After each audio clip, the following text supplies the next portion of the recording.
함께 읽을 말씀은 구약성경 역대하 11장 1절부터 23절까지입니다.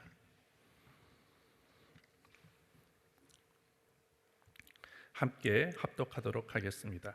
르호보암이 예루살렘에 이르러 유다와 베냐민 족속을 모으니 택한 용사가 18만이라 이스라엘과 싸워 나라를 회복하여 르호보암에게 돌리려 하더니 여호와의 말씀이 하나님의 사람 스마야에게 임하여 가라사대 솔로몬의 아들 유다 왕 르호보암과 유다와 베냐민의 이스라엘 무리에게 고하여 이르기를 여호와의 말씀이 너희는 올라가지 말라 너희 형제와 싸우지 말고 각기 집으로 돌아가라 이 일이 내게로 말미암아 난 것이라 하셨다 하라 하신지라 저희가 여호와의 말씀을 듣고 돌아가고 여로보암을 치러 가지 아니하였더라. 르호보암이 예루살렘에 거하여 유다 땅에 방비하는 성읍들을 건축하였으니 곧 베들레헴과 에담과 드고아와 벳술과 소고와 아둘람과 가드와 마레사와 십과 아도라임과 라기스와 아세가와 소라와 아알론과 헤브론이니 다 유다와 베냐민 땅에 있어 견고한 성읍이라. 르호보암이 이 모든 성읍을 더욱 견고케 하고 장관을 그 가운데 두고 양식과 기름과 포도주를 저축하고 각 성읍에 방패와 창을 두어 심히 강하게 하니라. 유다와 베냐민이 르호보암에게 속하였더라. 온 이스라엘의 제사장과 레위 사람이 그 모든 지방에서부터 르호보암에게 돌아오되 레위 사람이 그 향리와 산업을 떠나 유다와 예루살렘에 이르렀으니 이는 여로보암과 그 아들들이 저희를 패하여 여호와께 제사장의 직분을 행치 못하게 하고 여로보암이 여러 산당과 수염소 우상과 자기가 만든 송아지 우상을 위하여 스스로 제사장들을 세움이라. 이스라엘 모든 지파 중에 마음을 오로지 하여 이스라엘 하나님 여호와를 구하는 자들이 레위 사람을 따라 예루살렘에 이르러 그 열조의 하나님 여호와께 제사하고자 한지라. 그러므로 3년 동안 유다 나라를 도와 솔로몬의 아들 르호보암을 강성하게 하였으니 이는 무리가 3년을 다윗과 솔로몬의 길로 행하였음이더라. 르호보암이 다윗의 아들 여리못의 딸 마할랏으로 아내를 삼았으니 마할랏은 이새의 아들 엘리압의 딸 아비하일의 소생이라. 그가 아들들 곧 여우스와 스마리아와 사함을 낳았으며 그 후에 압살롬의 딸 마아가에게 장가들었더니 저가 아비야와 앗대와 시사와 슬로밋을 낳았더라. 르호보암이 아내 18과 첩 60을 취하여 아들 28과 딸 60을 낳았으나 압살롬의 딸 마아가를 모든 첩보다 더 사랑하여 마아가의 아들 아비야를 세워 장자를 삼아 형제 중에 머리가 되게 하였으니 이는 저로 왕이 되게 하고자 함이라.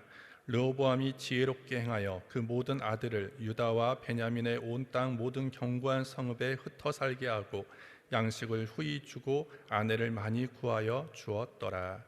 아멘. 오늘 제목은 신앙을 지키기 위한 결단입니다. 우리 16절 말씀 우리 다시 한번 읽겠습니다. 이스라엘 모든 지파 중에 마음을 오로지 하여 이스라엘 하나님 여호와를 구하는 자들이 레위 사람을 따라 예루살렘에 이르러 그 열조의 하나님 여호와께 제사하고자 한지라. 교재 먼저 보겠습니다. 본장은 신앙을 수호하기 위해 북이스라엘을 떠난 믿음의 사람들에 대한 기록이다. 르호보암은 자신을 배반하고 여로보암을 쫓은 북이스라엘과 전쟁을 벌이려 하지만 하나님은 전쟁을 막으신다. 분단의 책임이 있는 르호보암은 전쟁을 포기하고 대신 유다 땅의 성읍들을 견고하게 한다. 한편 북이스라엘에서는 신앙의 대박해가 발생한다. 북이스라엘과 남유다는 원래 한 민족이었고 하나님 신앙으로 구성된 신앙 공동체였다. 그리고 그 중심점은 성전과 다윗 왕궁의 터가 있는 예루살렘이었다. 때문에 북이스라엘의 정치인들은 백성이 하나님 신앙을 찾게 되면 자신들의 입지가 약해질까 우려해 겉으로 반유다 정책을 표방하면서 하나님 신앙을 금지하고 탄압한 것이다. 북이스라엘 왕 여로보암은 하나님을 섬기는 제사장들을 폐하고 신앙인들을 박해한다. 그때 마음을 오로지 하여 이스라엘 하나님 여호와를 구하는 자들은 우상을 섬기고 자신들을 박해하는 북이스라엘을 등지고 예루살렘으로 떠났다. 여기서 우리가 배울 점은 첫째, 성도는 신앙 수호를 위해 결단을 해야 한다는 것이다. 북이스라엘의 제사장을 비롯한 레위인과 믿음의 사람들은 하나님을 위해 삶의 터전을 벌이고 맨몸으로 고향을 떠나는 고난을 기꺼이 감내했다. 둘째, 하나님은 신앙을 수호하는 자에게 복을 주신다. 하나님은 북이스라엘을 떠난 신앙인들을 유다 땅에서 자유롭게 신앙생활을 하도록 도우신다. 그리고 이들을 통해 유다 땅을 변화시키고 유다를 강성하게 만드는 은혜를 주신다. 순결한 신앙을 위해서 육신의 평안과 안락을 버릴 수 있는가? 매일 새롭게 오직 믿음을 위해 살겠다는 결단을 하자. 하나님이 책임져 주신다. 어제 우리는 역대하 10장에서 이스라엘이 왜 북이스라엘과 남유다로 나뉠 수밖에 없었는가에 대한 계기, 그것을 우리는 살펴보았습니다. 오늘 함께 읽은 역대하 11장은 이렇게 왕국이 분열된 이후에 남은 유다와 그리고 베냐민 두 지파를 다스리게 된 르호보암과 그리고 10개의 지파를 다스리게 되어지는 여로보암의 그런 행적에 대해서 기록하고 있습니다. 오늘 본문을 통하여 우리가 알고 실천해야 될 것이 무엇인지를 살펴보도록 하겠습니다. 첫 번째로, 영적인 민감성을 잃어버리면 미련한 자가 될 수밖에 없습니다. 오늘 본문 1절을 보시면 르호보암이 예루살렘에 이르러 유다와 베냐민 족속을 모으니 택한 용사가 18만이라 이스라엘과 싸워 나라를 회복하여 르호보암에게 돌리려 하더니. 여로보암의 반역에 대하여 르호보암은 군사를 모읍니다. 그리고 전쟁을 통해서 자신이 빼앗긴 것들을 다시 찾고 회복하려고 그렇게 시도를 하려고 하죠. 르호보암은 지금 이 현재 상황이 왜 이러한 일들이 일어났는지에 대해서 자신은 되돌아봐야 되고요, 점검을 해야 됐음에도 불구하고 그러한 작업들을 하지 않습니다. 그런 시간을 갖지 않죠. 이 지금 현재 일어났던 모든 그 계기는 자신의 잘못된 선택 때문에 일어난 그런 결과라는 것입니다. 그런데 그런 부분에 대해서 어떠한 반성도 없이 단지 자신을 등지고 그리고 반역한 여로보암을 그냥 적으로 보고 군사를 모으고 전쟁을 하려고 지금 시도하고 있는 것입니다. 어제 읽었던 역대하 10장에서도 그렇죠. 오늘 여로보암이 이스라엘 백성이 르호보암에게 요구한 것이 있죠. 우리 그 건축으로 인해서 어떤 그 강제 노동으로부터 우리를 좀 가볍게 해달라라고 하는 그 요구를 르호보암이 거절합니다. 그러니까 여로보암과 이스라엘 사람들이 이제는 우리는 다윗과 상관없는 사람들이다, 그러면서 자신의 장막으로 돌아갑니다. 그러할 때 이 르호보암이 누구를 중재자로 보내냐면요, 어저께 10장 18절에 보시면 르호보암이 역군의 감독 하도람을 보내었더니 이스라엘 자손이 저를 돌로 쳐 죽이니라, 이렇게 되어 있습니다. 하도람이라는 사람이 누구냐? 역군의 감독이었다라는 것입니다. 지금 이와 같은 현실, 이와 같은 지금 일들이 벌어졌던 것은 뭐냐면, 무리한 노동과 세금 때문에 불만을 가지고 있었던 이스라엘 백성이 그것을 좀 가볍게 해달라고 요청했을 때 그것을 거부함으로 인해서 일어난 일들인데, 거기에 누가 중재자로 지금 보내고 있습니까? 르호보암이 역군의 감독 그 하도람을 보내고 있습니다. 솔로몬 때부터 무리한 건축 공사 그리고 현장을 지휘하던 이 역군의 감독이었죠. 사람들이 이 징집 그리고 역군, 이 말만 들어도 아주 트라우마가 있고 노이로제에 걸려 있는 상태에서 이 여러 가지 갈등의 문제를 풀어가려고 할 때 좀 더 부드럽고 그리고 좀 더 지혜로운 사람을 보내야 됐음에도 불구하고 지금 르호보암은 그렇지 않습니다. 문제의 발단이 된 그 중심에 있었던 사람을 중재자로 보내는 것입니다. 결국 어떻게 됩니까? 백성이 더 격분하게 되어지고 이 하도람을 돌로 쳐서 죽이게 되어집니다. 지금 계속적으로 르호보암은 지금 18만이라는 사람을 모아서 전쟁을 일으키려고 하는 이 시도도, 그리고 하도람을 중재자로 보냈던 이 여러 가지 일들 속에서도 보면 너무나 지금 사리에 맞지 않고 지금 현재를 잘 판단하지 못하는 지금 미련하고 어리석은 그런 모습을 우리에게 보여주고 있습니다. 왜 그럴까? 왜 자꾸 이렇게 사리에 맞지 않는, 앞뒤에 맞지 않는 지금 일들을 르호보암은 지금 하고 있는가? 왜 현실 파악을 지금 못하고 있는가라는 것입니다. 그것은 어제도 말씀드렸듯이 지금 르호보암은 영적인 민감성을 지금 잃어버리고 있습니다. 다윗은 이보다도 더 수많은 일들을 겪고 더 어려운 일들을 만났음에도 불구하고 늘 하나님께 묻고 하나님의 뜻을 구하면서 하나님의 지혜로 모든 것들을 풀어갔습니다. 이 르호보암의 할아버지였던 다윗의 그 모습을 그가 가지고만 있었다라면, 그것을 조금이라도 배웠다라면 르호보암은 지금 이런 어려운 현실 앞에 이렇게 앞뒤 안 맞고 사리 분별 못하는 어리석은 일들을 하지 않았을 것입니다. 그런데 하나님 앞에 묻는 일도 없습니다. 계속 여러분들이 10장도 11장도 읽어보면 르호보암이 큰 일을 지금 앞두고 있을 때 하나님의 뜻을 구하는 법이 없어요. 하나님의 뜻을 구하는 장면이 지금 나타나지 않고 있다라는 것입니다. 그냥 자신의 계획대로, 자신의 생각대로 하면 모든 것들이 잘 될 것이라고 아마 생각하고 있었던 것 같습니다. 왜 이렇게 자꾸 미련한 일들을 하고 있느냐? 그것은 그냥 하나입니다.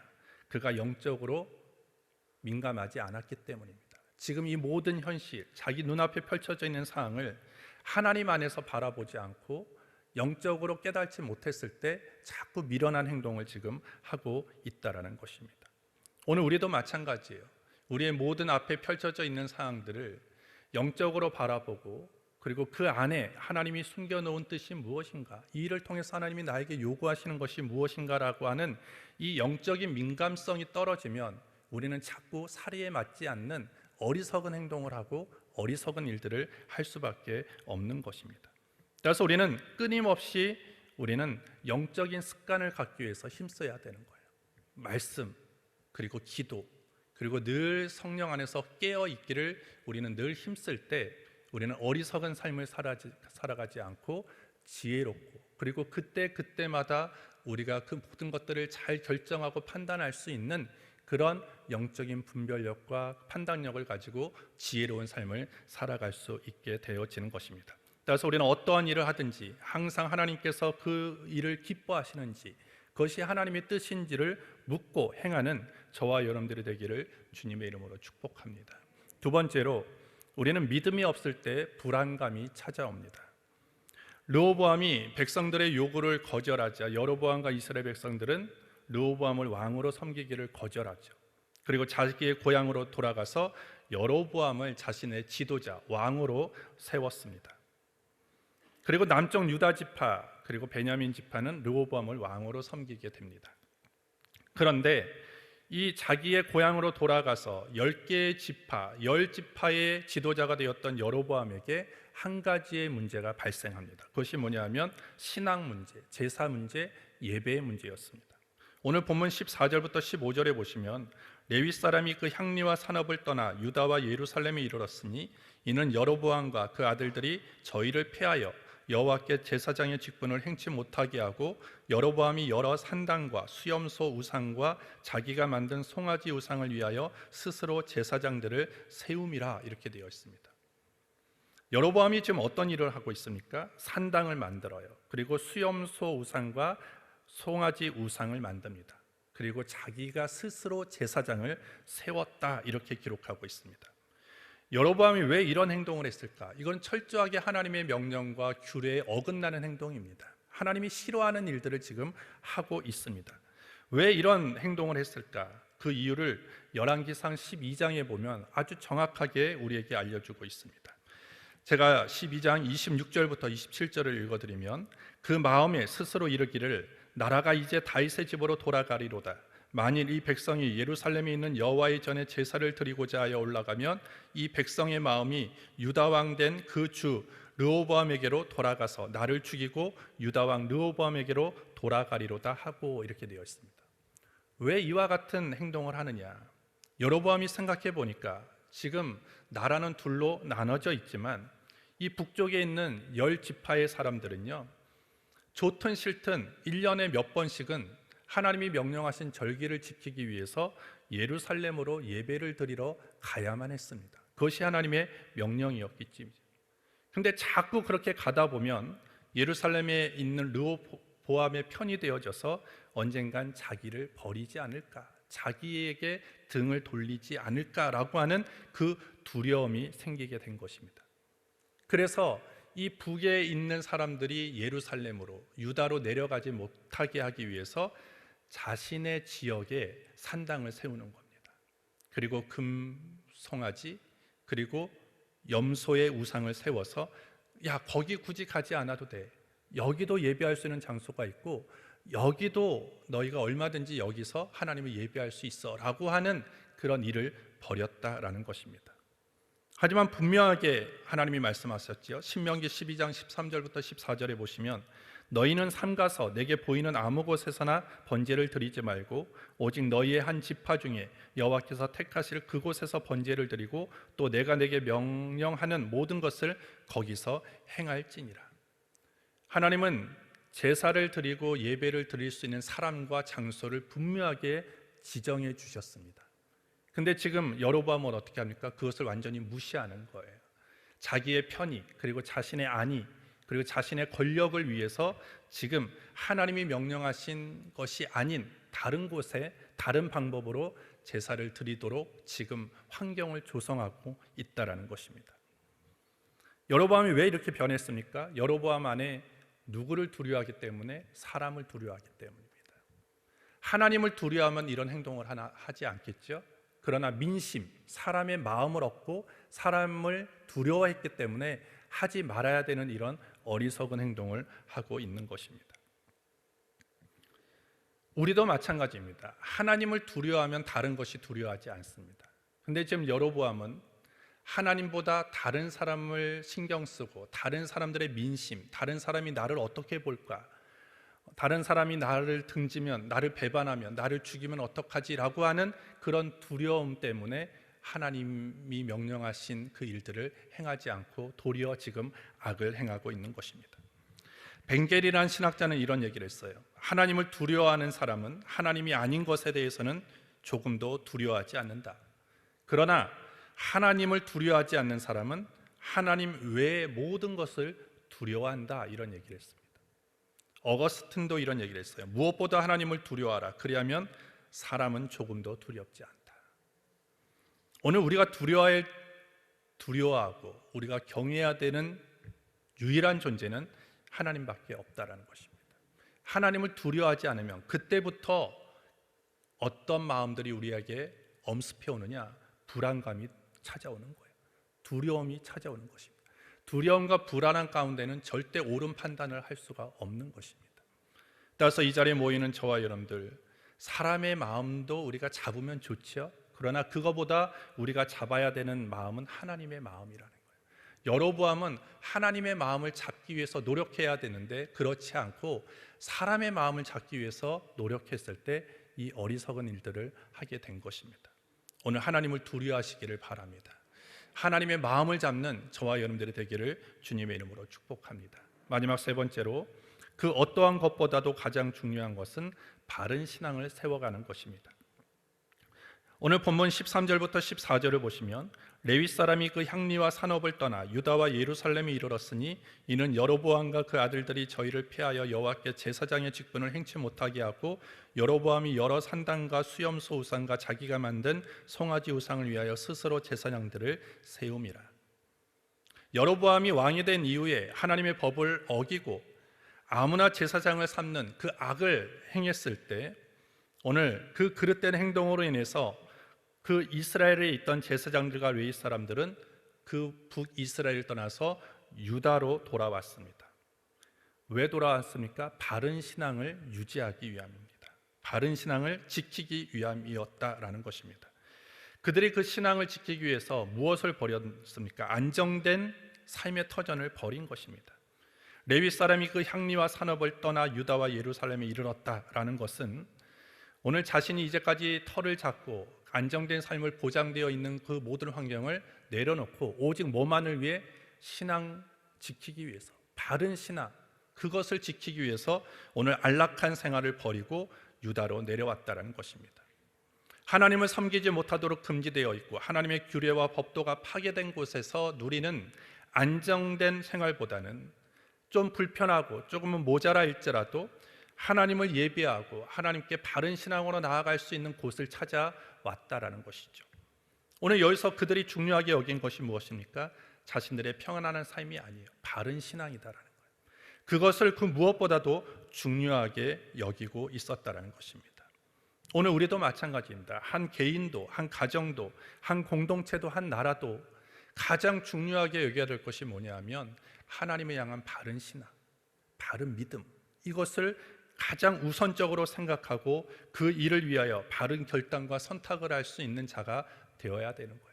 그런 가정이 되어지고 그런 개인이 되어지고 그런 나라가 되어질 때 하나님이 책임져 주신다라는 것입니다. 17절을 보시면 그러므로 3년 동안 유다 나라를 도와 솔로몬의 아들 르호보암을 강성하게 하였으니 이는 무리가 3년을 다윗과 솔로몬의 길로 행하였습니다. 신앙을 지키기 위해서, 바른 신앙을 지키기 위해서 자신의 모든 삶의 터전을 내려놓고 포기하고 내려왔던 이 사람들로 인해서 유다는 더 강해졌다라는 것입니다. 르호보암은 여전히 자신이 성읍을 더 견고하게 만들고 군사력을 더 강하게 만들면 나라가 더 강해질 거라고 얘기했어요. 근데 오늘 성경은 어떻게 얘기합니까? 르호보암이 어떤 그 성읍을 세우고 견고하게 만들고 그로 인해서 유다가 강성해졌다라고 얘기하지 않습니다. 이스라엘로부터 경건한 사람들이, 신앙을 지키기 위해서 내려왔던 사람들이 유다로 내려와서 그런 사람들이 많아지면 많아질수록 지금 유다가 더 강성해졌다라고 지금 성경은 우리에게 알려주고 있는 것입니다. 여러분들, 우리가 강해지는 것은 외적인 것으로 강해지지 않습니다. 우리가 강해질 수 있는 것은 하나님이 도우셔야 됩니다. 하나님은 누구를 도우십니까? 영적으로 바로 서 있는 사람을 도우십니다. 신앙이 바로 서 있는 사람을 도우십니다. 예배가 바르게 서가는 사람들을 하나님이 도우신다라는 것입니다. 따라서 외적인 것으로 우리가 강해지려고 하지 말고 우리가 하나님 앞에 경건하고 하나님 앞에 바른 신앙을 소유하기 위해서 힘쓸 때 저와 여러분들의 가정, 공동체, 그리고 우리의 일터가 더욱더 강해지는 그런 하나님의 은혜와 복이 넘쳐나게 될 줄 믿습니다. 하나님 아버지, 감사합니다. 오늘 이 아침 우리를 주의 전으로 불러주시고 주의 말씀 듣고 또한 결단하게 하신 것 감사합니다. 주님의 성령 안에서 순종으로 믿음으로 달려갈 수 있도록 인도하여 주시옵소서.